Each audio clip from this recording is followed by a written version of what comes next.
Bueno, empezamos la última charla del día, de la jornada, del evento. Les agradecemos a todos por venir, por haber participado. Luego de la actividad de presentación del libro Nuestra América en Palabras, de María Fernanda Barreto, vamos a tener un poco de música, de baile también, para cerrar la actividad con alegría y bueno, y juntos en esta actividad que dimos a llamar Feria del Libro y la Cultura Cubana y que empezamos a hacerla el año pasado en el marco del 60 aniversario de la campaña de alfabetización en Cuba en diciembre, y que volvemos a hacerla este año en el marco de la Semana de la Cultura Cubana. Este año, bueno, como todos saben, el Día de la Madre es la tercera semana del mes. Por lo tanto, la Semana de la Cultura Cubana terminó el 20, o sea, cerró el 20, pero nosotros la pasamos el sábado y domingo, así que es un poco la idea que vamos a implementar todos los años. Bueno, el libro que voy a presentar, Nuestra América en Palabras, un libro que se gestó en el 2020, o sea, antes del 2020, pero que comenzamos a hablarlo en plena pandemia, cuando había muchísimas incertidumbres sobre cómo iba a seguir todo. Lo pensamos primero desde la lógica de la virtualidad, y luego el libro al mes más o menos de editado salió impreso, con grandes problemas en ese momento para imprimir, para distribuir, pero bueno, con la idea siempre de esperar que se abra y de retomar todo lo que veníamos haciendo en la presencialidad. Y bueno, el libro se presentó en el 2020, pero realmente esta es la primera presentación presencial del libro desde la editorial, y queríamos que sea el cierre de la jornada, en principio porque la tenemos a Mafi acá, María Fernanda Barreto, en la Argentina, aprovechar también la presencia de Mafi. Y después fue un libro que para nosotros fue un libro que se construyó desde ese lugar, desde el lugar de la incertidumbre, de que no sabíamos qué iba a pasar. Lo presentamos en las plataformas virtuales en ese momento. Luego fue uno de los primeros libros que se subieron en la plataforma de la editorial. Nosotros, teniendo en cuenta la concentración que se está generando en relación a todo lo que es la digitalización de los libros, tanto por Google como por Amazon, en donde hay una concentración tremenda de la cultura y de los derechos de autor, que obviamente no, la parte del libro virtual está total y absolutamente concentrado y la manejan casi un gran porcentaje importante de empresas norteamericanas, bueno, tanto Google como Amazon. Entonces, desde la editorial también tuvimos una posición de construir nuestra propia plataforma, que es lo que veníamos haciendo hacía muchos años, y en la pandemia tuvimos el tiempo de avanzar en esa dirección y le dimos un cierre. Así que el libro fue uno de los primeros libros que fueron subidos en la plataforma, promocionados desde la plataforma de la editorial y leídos también desde la plataforma. Así que, bueno, es un libro que tiene 10 entrevistas. El subtítulo es 10 entrevistas para comprender la guerra y construir la paz. Nos acompaña Paula Klashko, que fue en principio quien nos presentó a Mafi, quien nos habló, quien nos comentó el libro. Y bueno, desde la red de intelectuales y artistas en defensa de la humanidad, tanto Mafi como Paula, como bueno, acá hay varios compañeros que participan de la red, bueno, yo también. Y desde ese lugar queríamos también darle un cierre a la feria con la presentación del libro Nuestra América en Palabras, así que bueno, le dejo la palabra a Paula para que nos comente un poquito sobre el libro. Gracias, Fer.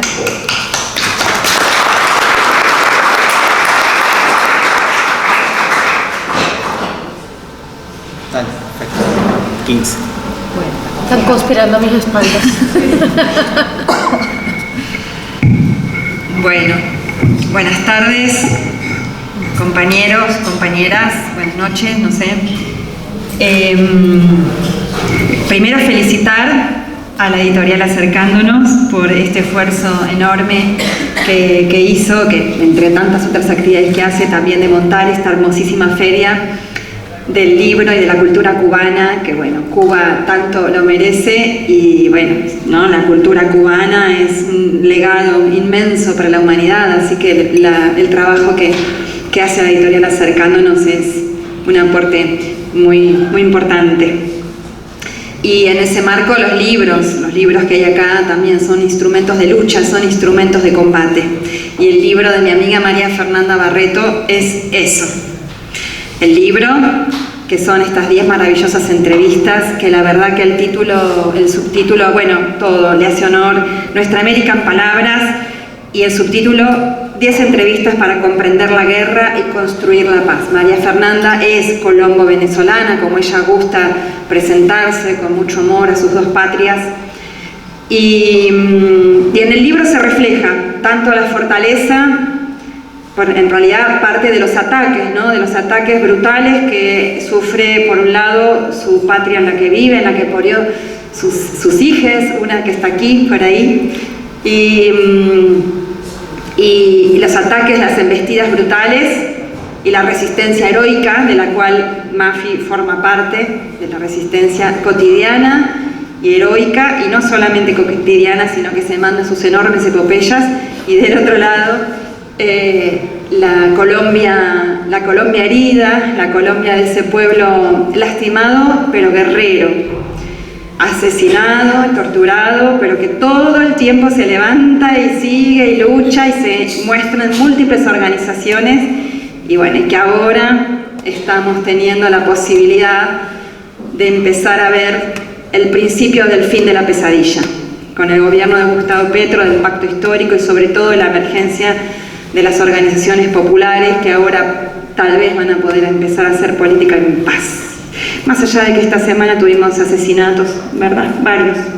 Por ahí tenemos a los compas también colombianos y bueno, es muy triste ni siquiera poder acordarnos de los nombres de los compañeros que asesinaron esta semana, porque como es algo que pasa casi todos los días, es muy complicado recordar los nombres de los líderes, de los cuadros combatientes y militantes y lideresas que semana tras semana acribillan. Pero el libro de Mafi, que fue escrito en ese momento y publicado allá entre 2018 y 2019, estaba reflejando un momento donde gobernaba Trump, donde el ciclo progresista en general estaba en declive, en cierto retroceso. Muchas aquí sostenemos que no estaba muerto, ni mucho menos como algunos y algunas trataban de festejar, no estaba muerto para nada, pero sí tenían un retroceso, un repliegue, y Trump tenía una ofensiva como cara, ¿no? Del poder profundo, porque no se crean que ahora obviamente cambió demasiado ni nada con Biden, la política es la misma, pero con Trump era bastante más salvaje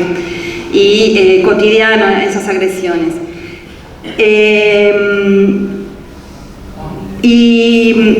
Bueno, y el libro realmente, las entrevistas que tiene Mafi a personas a cuadros dirigentes, expresión de la síntesis de las luchas de sus pueblos, realmente nos ofrecen una mirada para comprender de manera profunda tanto la resistencia venezolana como la lucha del pueblo colombiano.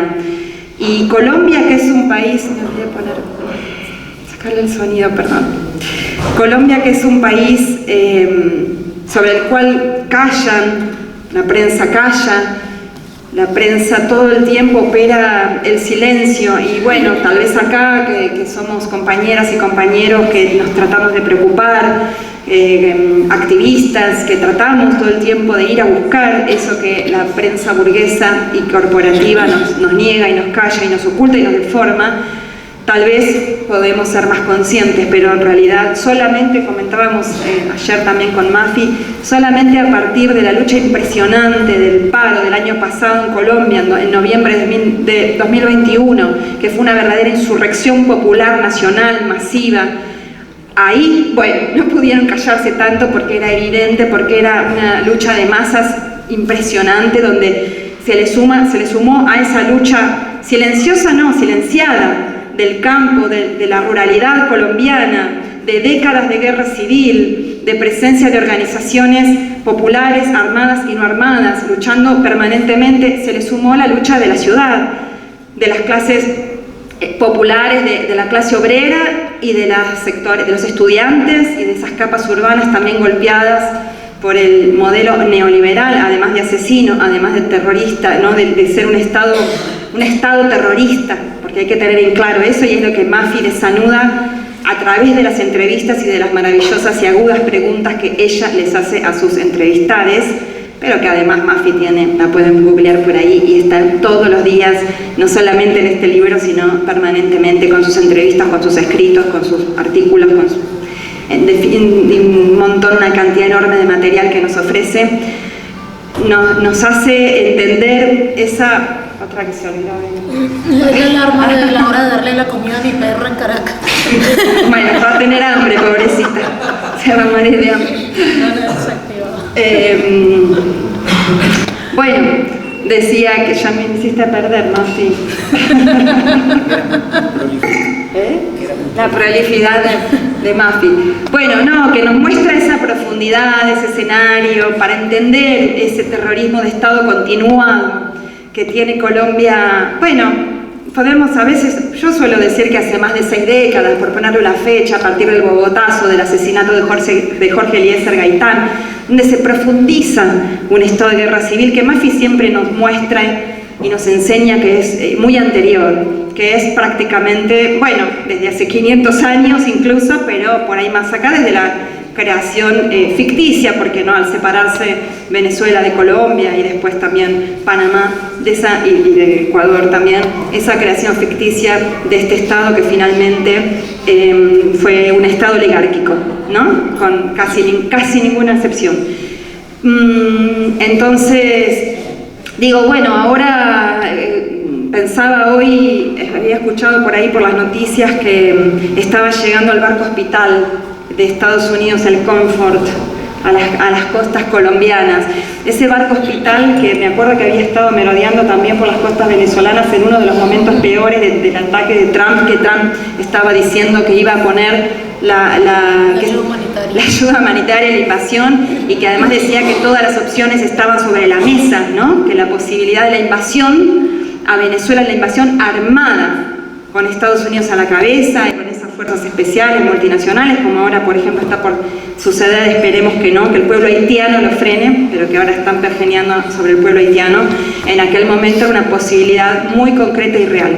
Por ahí, como lo dice uno de los entrevistados, creo que fue Luis Brito García, que en el libro muy bien explica que en parte, no solamente la fortaleza del pueblo venezolano y su fortaleza, su poder popular y su unidad cívico-militar, y también su poder militar, frenaron esos intentos de invasión, sino también sus alianzas estratégicas en el mundo, la posibilidad de este mundo en transición hacia la multipolaridad, la existencia de relativas alianzas, como dice Luis Brito, de Venezuela, con China, con Rusia, con otros países, también con Irán y demás, frenaron en parte esas escaladas violentas.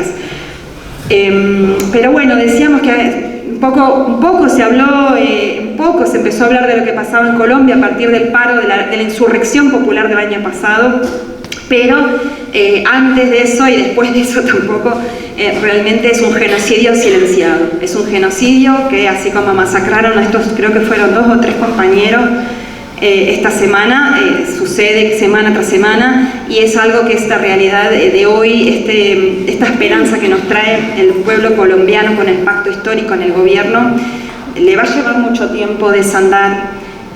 Vamos a escuchar a Mafi sobre la cuestión de la paz. También, bueno, digo, una derecha que no va a cesar. Digo, si nuestra Cristina, la otra vez, ¿no?, en el discurso dijo que estar en el gobierno era tener apenas, no sé qué porcentaje dijo, el 30%, creo que dijo algo así, ¿no? Que estar en el gobierno era tener el 30% del poder. Bueno, en algunos países es más, como en Cuba, que es el 100%, estar en el gobierno el pueblo tiene el poder. Están en el gobierno de Venezuela también, no tienen el 100% como en Cuba, porque no fue una revolución de las mismas características, pero tienen poder político, sin duda, mucho. Pero en Colombia esperemos que el pacto histórico pueda lograr construir poder en el gobierno, que el pueblo siga la lucha desde abajo y también la lucha desde arriba. porque el aparato de Estado, las Fuerzas Armadas, sabemos, es un desafío inmenso y bueno, es difícil ver cambios rápidos. Por eso, bueno, recién me mostraba el compañero colombiano también, un encuentro que van a hacer ahora, me quedé pensando en eso, me quedó en la cabeza que tenemos la desgracia de recibir al asesino de Álvaro Uribe, no sé cuándo es ahora, en noviembre, ahorita no mismo, en 1 de noviembre. El asesino, justo, será el asesino, ¿no? El Videla colombiano, Álvaro Uribe Vélez, se atreve a venir a pisar nuestra tierra, lo recibe Macri y Piñera, y qué otro monstruo más, me acuerdo cuál otro más de esos. Acá en la Argentina, acá en Buenos Aires. Por lo tanto, bueno, es una vergüenza que se animen a venir aquí, los recibiremos. Pero la derecha, por supuesto que sabemos, no duerme, aprendió muy bien del primer de la primera oleada del ciclo progresista, y de ahí desplegó y profundizó la guerra multidimensional, lo que Mafi muy bien explica a través de sus entrevistados y entrevistadas, el despliegue de la guerra multidimensional y las respuestas de los pueblos a esa guerra multidimensional. Pero bueno, la verdad que acá me tomé algunas notas de distintas entrevistas que son realmente importantísimas todas. Mafi aborda desde un punto de vista multidimensional esa guerra, que es multidimensional también, y las respuestas populares multidimensionales. Y ella lo aborda en un sentido geopolítico, geoestratégico, geoeconómico y cultural también, a través de sus entrevistados, como decíamos antes. La cuestión de las iniciativas y las doctrinas militares, en esa primera entrevista muy importante a Gilberto López y Rivas, un antropólogo mexicano, desnudando la iniciativa Minerva. Mafi también ha escrito en otros documentos de ella sobre la doctrina Damasco, sobre las guerras contra insurgentes de los Estados Unidos, en síntesis, cómo van modificando, adaptando sus manuales contra insurgentes, que tan lamentablemente también aplicaron en nuestros países y en nuestro país específicamente, y cómo los van mejorando lamentablemente, puliendo, ayornándolos para continuar con esas guerras contra insurgentes. Y es muy importante que gente como Mafi, como Gilberto López y Rivas se dediquen a desenmascarar, a poner blancos, a hablar, a hacernos conocer también el paramilitarismo, las corporaciones militares privadas que tanto Mafi denuncian.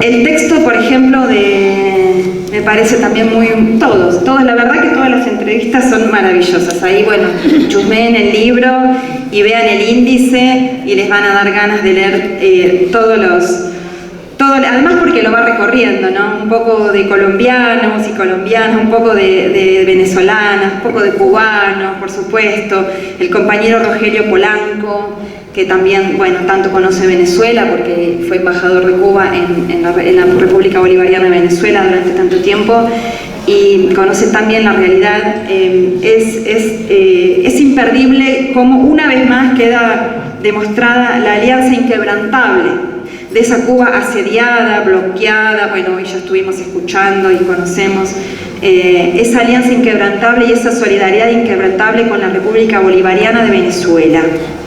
La otra entrevista de Carlos Fonseca, también el hijo del aquel comandante Carlos Fonseca Amador, también con la claridad de que tanto lo que, bueno, en palabras de aquel odioso Trump, lo explicaba muy bien, muy pedagógico, cuando decía es el eje del mal, la troika del mal, Cuba, Venezuela y Nicaragua. Y Carlos Fonseca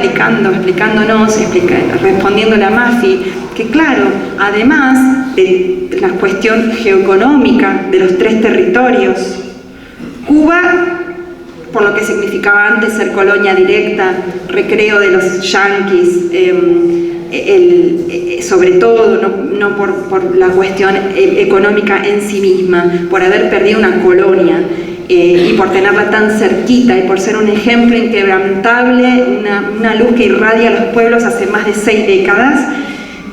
Venezuela, por tener esos 4.000 kilómetros de frontera caribeña con el mar directo, y las fronteras también estratégicas con Colombia y con Brasil, por su territorio, por su petróleo, ni hablar, y otras riquezas que tiene, y Nicaragua por el ser posible territorio de otro nuevo canal bioceánico y demás. Pero sobre todo, dice Carlos, y me parece tan importante que lo tengamos presente, porque fueron 3 revoluciones que irradiaron, por el cual las y los latinoamericanos nos movimos, nos solidarizamos, nos llegaron al corazón, y por eso son ese demonio para ellos, para el poder, para la clase dominante que se pretende planetaria, pero ya hace un tiempito que ha dejado de serlo. ¿Otra vez el perro, Mafi? Es que como no comió, mandó mensaje. Claro, te escribió Mafi, ya está la comida, tengo hambre. Y está en silencio, pero bueno, no sé, las cosas del laico. Bueno, decía Carlos Fonseca, casualmente 3 revoluciones que se hicieron justo cada 20 años, ¿no? Más o menos. En el 79 la revolución sandinista, en el 99 Chávez con la revolución bolivariana. Bueno, Cuba, por supuesto antes, no lo dije en orden cronológico, en el 59 Cuba. Qué maravilla. 3 revoluciones, la sandinista, la bolivariana, la cubana, que realmente irradiaron y siguen irradiando esa energía revolucionaria que nos tiene hoy acá, un domingo a esta hora. Y sin ver la final. Sin ver la final, igual yo soy de Racing y prefiero no verla. Prefiero no enterar. Dejémoslo ahí. Pero realmente la satanización de esos procesos, por la influencia que tienen en nosotras y nosotros, en los jóvenes, en las jóvenes, ese contagio de revolución, porque ni Cuba se dedicó nunca a exportar su revolución, ni a, no sé, las revoluciones no son exportables, para empezar, ¿no? Cada pueblo la hacemos como podemos y admiramos a quienes la hacen, y en todo caso tenemos que aprender de sus virtudes y sus errores, pero de ninguna manera son exportables, ni mucho menos, pero sí son contagiables. Y eso sí que es esa mala influencia para el imperialismo. Bueno, miraba también el artículo de Blanca Ecaut, la Blanquita que fue ministra de la Mujer y también ministra del Poder Popular para las Comunas, y que es un cuadro revolucionario, y pensaba en las comunas también, que hablábamos estos días con Mafi, que se cumplió hace poquito 10 años, esta semana, de aquel uno de los grandes legados del comandante Chávez a la humanidad, que es eso cuando ya estaba cerquita de morir, el documento que se llama Golpe de Timón y el segundo plan de la patria, donde deja claro que hay que ir hacia el Estado comunal, a que el poder se reabsorba en el pueblo, a ir desarticulando ese Estado burgués que, por ser la revolución bolivariana, una transición pacífica, una revolución pacífica, y haber llegado por medio de la vía electoral institucional, no se planteó desmontar ese aparato del Estado monstruoso como cualquiera de nuestros estados, sino que fue intentando reformarlo, pero que necesitaba esos atajos que encontró rápidamente con las misiones sociales y socialistas, y que a largo plazo empezó a sembrar la idea de la comuna y la experiencia de la comuna.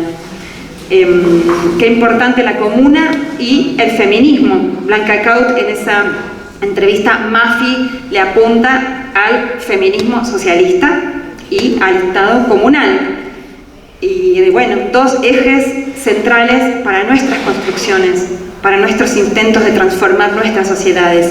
Es el feminismo socialista o socialismo feminista, las dos cosas hay que decirlas así. Mafi también nos desasnaba al respecto en una charla muy linda, una ronda de mujeres que tuvimos el viernes con trabajadoras de distintos sindicatos y compañeras del CLAE y otras organizaciones,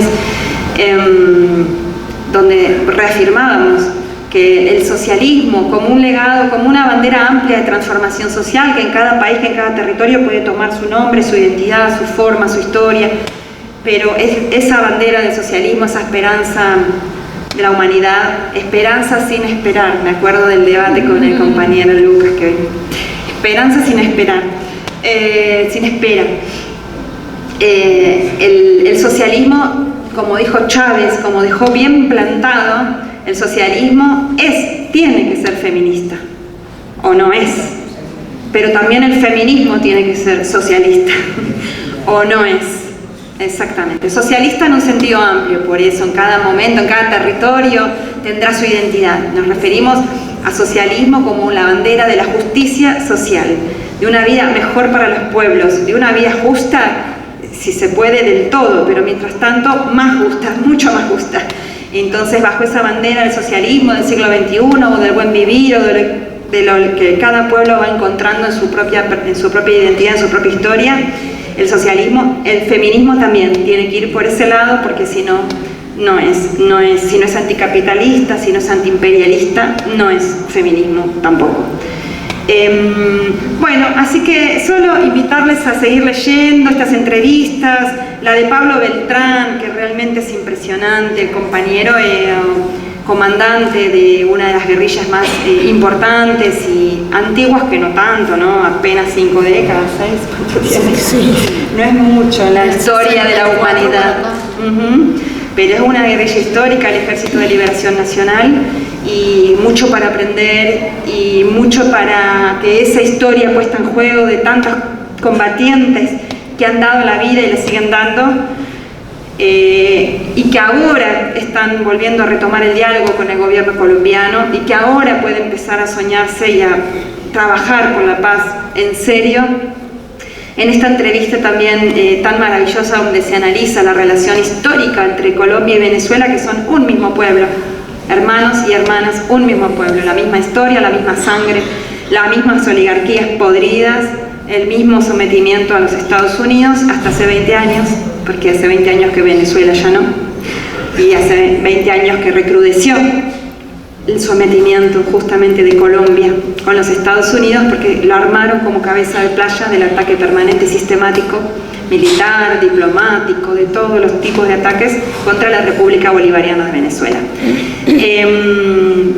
Y además esa otra entrevista que completa, que también lleva el nombre de Nuestra América en Palabras, que son entrevistas que hace Mafi grabadas, esta fue hecha hace también poquito, era un mes, ¿no?, en Cuba, al comandante Pablo Beltrán.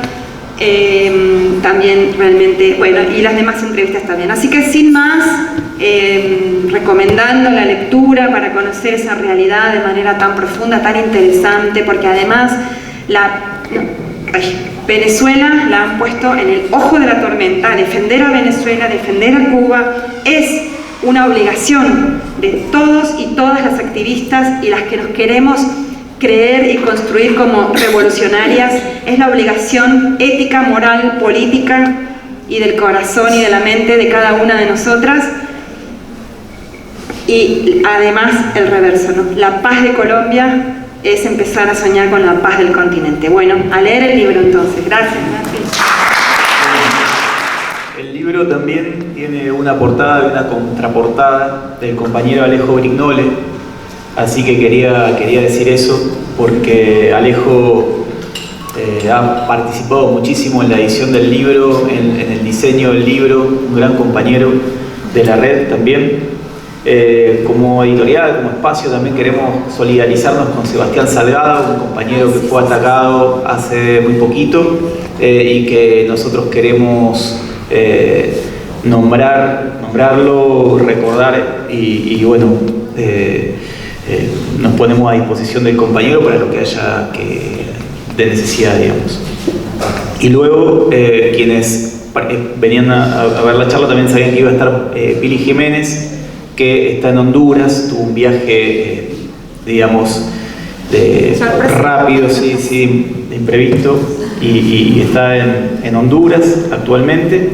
Y Atilio, que es quien hizo el prólogo del libro, también, bueno, creo que no va a poder venir, ¿no? Sí, estamos se le hizo difícil. Se le complicó. Así que bueno. O fue una excusa para ir a festejar el triunfo de Boca, claro, eso puede ser. Así que si le vaya para el obelisco después, ponerse en cuenta. Bueno, y quería, dejarle la palabra a Fer con una pequeña biografía que es la que van a encontrar en la solapa del libro. María Fernanda Barreto, militante colombo-venezolana, integrante de la red de intelectuales y artistas en defensa de la humanidad, Educadora popular dedicada en los últimos años a la investigación de temas relacionados con la geopolítica del imperio del capital, fue servidora pública del gobierno bolivariano durante 16 años, desempeñándose en las áreas de agroindustria estatal, mujer y cultura. Además, trabajó durante una década en las fronteras de Venezuela con comunidades campesinas y pesqueras, víctimas del desplazamiento forzado. María Fernanda Barreto forma parte activa de las milicias populares de la Revolución Bolivariana, escritora, productora y guionista. Fue convocada en diversas oportunidades como asesora de contenidos de programas políticos para la televisión venezolana e internacional. También fue editora de la revista Correo del Alba en su edición venezolana. Buena parte de sus artículos y análisis internacionales son habitualmente traducidos a varios idiomas. En 2015 fue compiladora del libro 5 discursos antiimperialistas del comandante Chávez. Bueno, muchas gracias María Fernanda por estar acá con nosotros, por haber confiado en la editorial para haber editado el libro. Bueno. Adelante.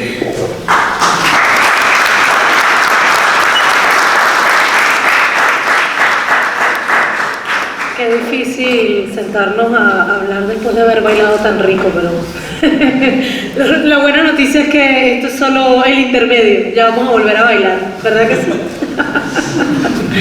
Entonces tómalo como un descansito ahí para Muchísimas gracias, por supuesto, que a la editorial, a todo el equipo de la editorial, por valorar este trabajo y por hacer esta edición impresa del libro Nuestra América en Palabras. Para mí fue una sorpresa y un honor porque realmente fue muy empujado por Alejo Brignole. Fue quien me convenció y quien realmente terminó hablando con Paula y que hizo el puente con Fer. Y mi querido Atilio, que no me desampara, pues dijo, yo le hago el prólogo. Y además me hizo un prólogo hermosísimo, donde lo primero que admite es que cuando se le planteó hacer el prólogo, él dijo, bueno, lo voy a hacer porque la quiero mucho, pero qué pereza hacer un prólogo, un libro de entrevistas. Y luego, porque en realidad sí, los libros de entrevistas suelen ser un poco desordenados, ¿no? Digamos que el hilo conductor suele ser que el entrevistador o la entrevistadora es la misma persona. Y a decir de Atilio, pues queda claro que estas entrevistas tenían una motivación. Yo, como han dicho aquí algunos compañeros y compañeras, yo he estado estos días aquí por primera vez en Argentina, muy feliz de estar en este país al que conozco a través de esa gran cantidad de compañeros y compañeras que llegaron producto del exilio a Venezuela sobre todo, y por la cultura argentina tan presente también en la izquierda colombiana. Así que ha sido muy novedoso estar en un país en el que descubro tantas cosas que ya conocía. Ha sido muy extraño. Y, por ejemplo, tengo años tomando mate amargo, y tomar mate amargo en Argentina fue para mí como, por fin lo tomo donde corresponde. Bueno, esto ha sido toda una experiencia. Yo además llegué a este oficio de escritora por una tragedia familiar que me trajo aquí. Y como militante he sido educadora popular, he sido comunicadora popular. Por supuesto, he sido parte de muchas organizaciones políticas, siempre de base, siempre populares. Apenas en los últimos años he estado inscrita en un partido, que es el PSUV, pero tradicionalmente mi militancia ha sido siempre en organizaciones de base. Y el ejercicio de la investigación-acción participativa es un ejercicio permanente que hacemos como militante, pero nunca me había atrevido a que esa investigación-acción participativa, que esa educación popular, que ese método Invedecor que sistematiza todo del profesor Carlos Lanz, lo transmitiéramos, lo sintetizáramos en palabras. Y es así como apenas a raíz de la muerte de mi hermano, cuyo último esfuerzo conjunto conmigo fue pedirme que escribiera, en una página web que él abrió apenas 3 meses antes de morir, él me pidió que escribiera sobre la nueva doctrina militar para ese momento del ejército colombiano, que era algo que yo curioseaba, porque eso sí, investigadora curiosa y chismosa, bueno, uno siempre tiene esa vena ahí. Entonces había escrito para la página web de mi hermano un par de entrevistas, y cuando muere mi hermano y cuando entramos en el proceso de recuperación de ello, suceden cosas casi mágicas que se plantean aquí en la presentación del libro y que son las que me dicen yo tengo que escribir. Y les voy a dejar con la curiosidad porque está aquí en la presentación del libro un suceso casi mágico, que no sé, digo que tal vez subconsciente también puede ser así, pero es muy impresionante lo que me llevó a escribir. Y termino escribiendo esos temas porque evidentemente la guerra es parte de mi vida. Nací en un país en guerra, que continúa en guerra, y quien les diga que en Colombia no hay una guerra, o les está mintiendo, o se está mintiendo a sí mismo. ¿Sí o qué? A mis paisanos aquí presentes. Es un país en guerra. ¿No es como dice Vargas Llosa, la democracia ejemplar? Voy a decirte esto y no llores, Vargas Llosa miente. Y en ese país en guerra, en el que nací, obviamente todos y todas crecemos escuchando las historias de guerra de nuestra familia. Y luego Venezuela, que es el país en el que crecí, se convirtió en el objetivo de una guerra. Y la guerra nos ha seguido rodeando. Aquí están mi hija y mi sobrina, que son nietas del exilio chileno y argentino, también producto de esa guerra contra nuestros pueblos. Así que la guerra ha sido parte constitutiva de nuestras vidas. Y por supuesto el anhelo de paz es un anhelo biófilo, es una fuerza vital que nos empuja a seguir sobreviviendo. ¿Cómo? Si nacimos en países en guerra, si vivimos en constante guerra, pero amamos la vida, ¿por qué no podemos vivir en paz? Queremos buscar la paz. Y en eso, muy personalmente, me puse a pensar que realmente yo no comprendía cuál era la complejidad de la guerra y que así no iba a poder dar aportes reales a la paz, sin comprender cuál era la complejidad de la guerra. Entonces realmente tengo que decir que estas entrevistas eran en principio para entender yo personalmente qué carajo es la guerra contra nuestros pueblos.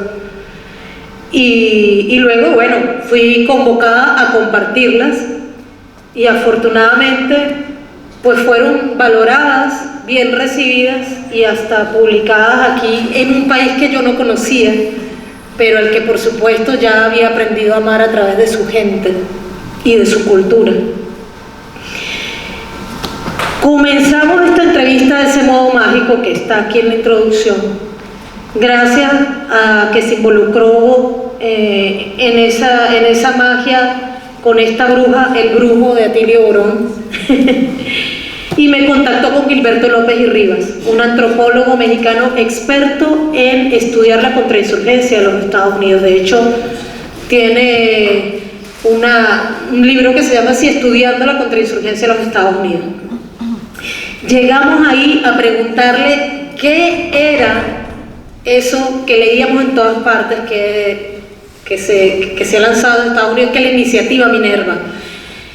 ¿Cómo es que nuestras universidades se colocan al servicio del Pentágono?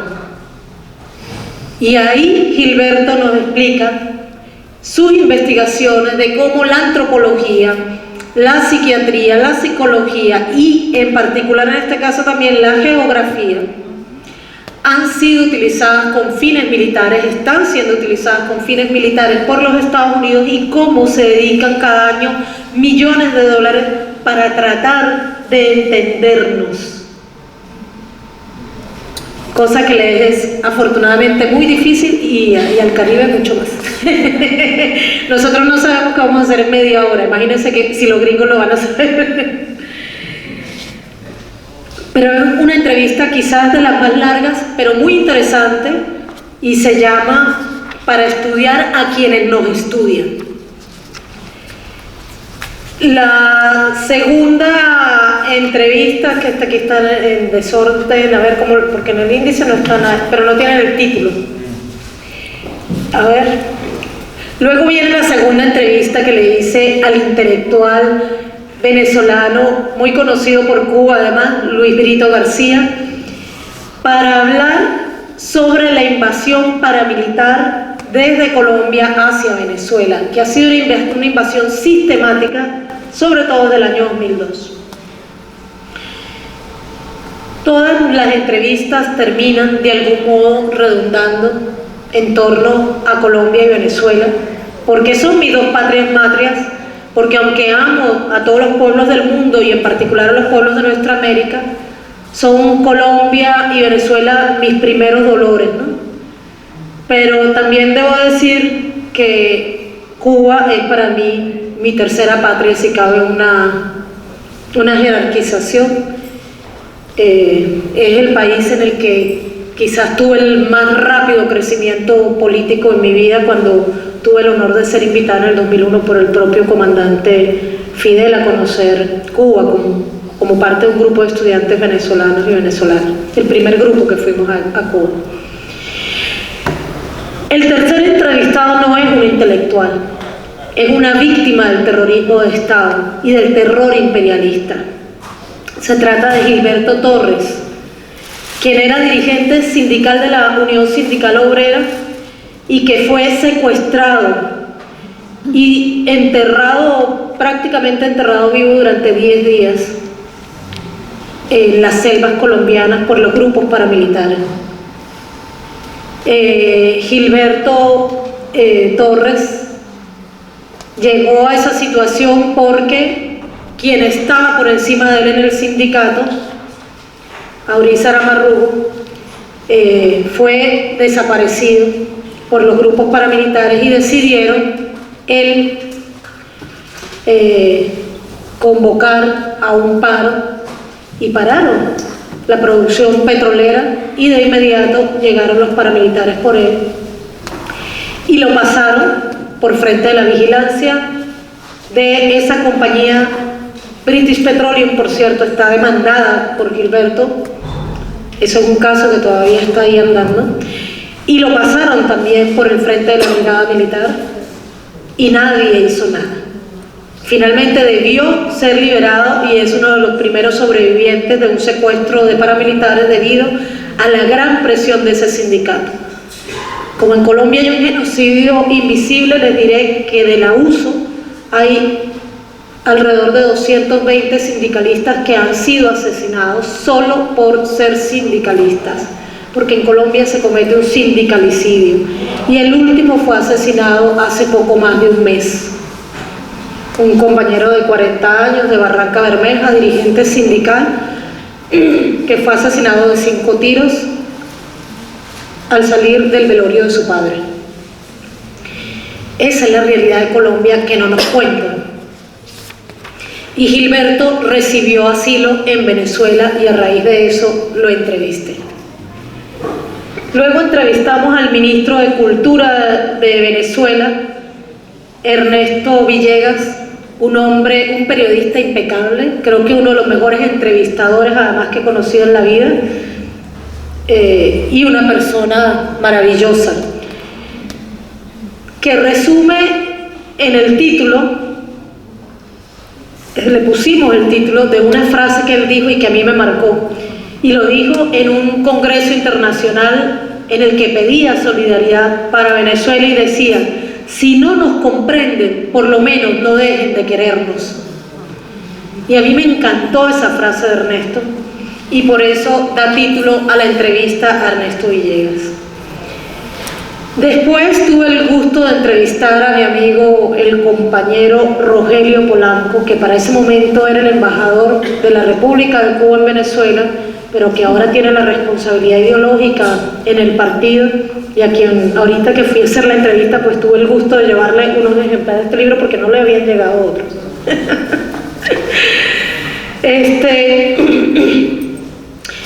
Y Rogelio nos habla en general de cómo hay una guerra híbrida contra Cuba que es la que genera ese bloqueo brutal, es parte de una guerra híbrida contra el pueblo cubano.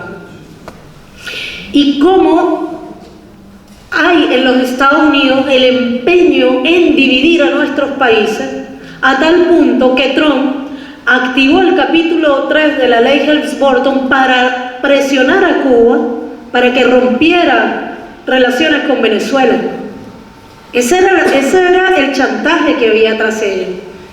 Y Rogelio nos dice claramente que eso es imposible, que ninguna amenaza va a impedir la relación solidaria de Cuba entre nuestros países, de Cuba con nuestros países.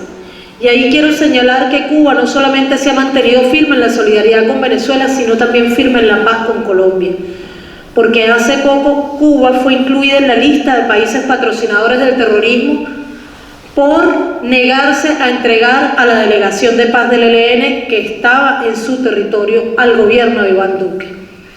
Y se negó además con argumentos legales porque había un protocolo en el cual Noruega y Cuba se comprometían a que esa delegación, si los diálogos se interrumpían, iba a regresar a Colombia a través de Venezuela, país también garante, por supuesto a salvo, sin ser entregados a las autoridades de Colombia. Así que la Cuba solidaria que ha recibido ese exabrupto de medidas coercitivas unilaterales, porque no son sanciones,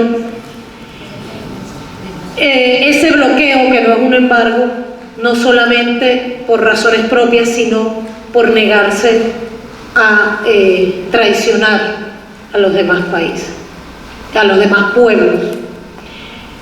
Luego, como seguimos recorriendo nuestra América, entrevistamos a Carlos Fonseca Terán, hijo de nuestro admiradísimo Carlos Fonseca Amador. Y en esa entrevista también nos habla de la disposición del pueblo nicaragüense para apoyar tanto a Cuba como a como a Venezuela, como a la paz de Colombia. Y esa entrevista se titula Unidos somos invencibles. Los títulos son palabras de los entrevistados y las entrevistadas. Luego la única entrevistada de mi libro, que una mujer a la que quiero mucho, una mujer muy transparente, que es la querida Blanca Ecaut, y esa entrevista se llama Feminismo Socialista y Estado Comunal. Una entrevista muy interesante en la que nuestra querida y admirada compañera nos cuenta cómo se ve ese feminismo socialista desde Venezuela y cómo las mujeres estamos levantando, a pesar de todo, a pesar de la metralla, el Estado Comunal. Pero luego me salió un poquito del continente, porque la curiosidad intelectual a uno siempre la arrastra. Y me encontré con una persona muy interesante que es todavía el embajador de la República Islámica de Irán en Venezuela. Una persona además muy conocedora de la realidad venezolana porque fue embajador ya anteriormente y conoció personalmente a Hugo Chávez.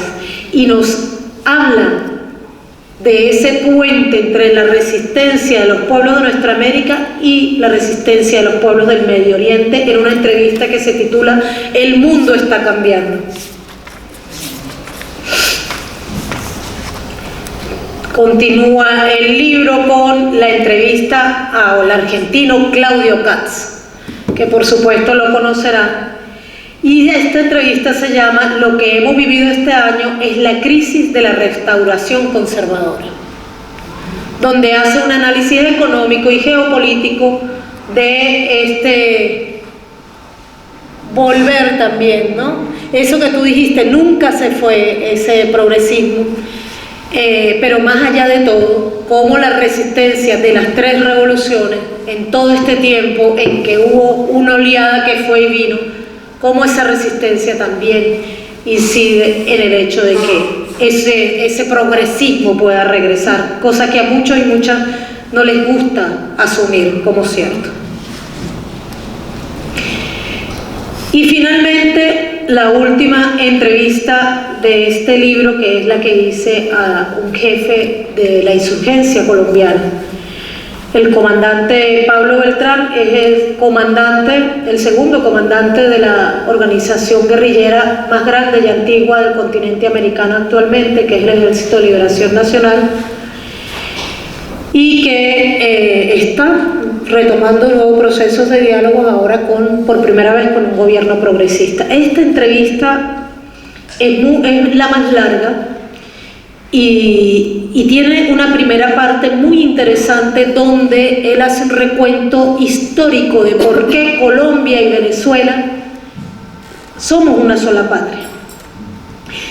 Y el título lo dejé para el final porque hay una frase que dijo, que yo lo utilicé como título y que es la razón de ser, digamos, la esperanza que guía este libro, y es: la guerra no es una maldición a la que estemos condenados.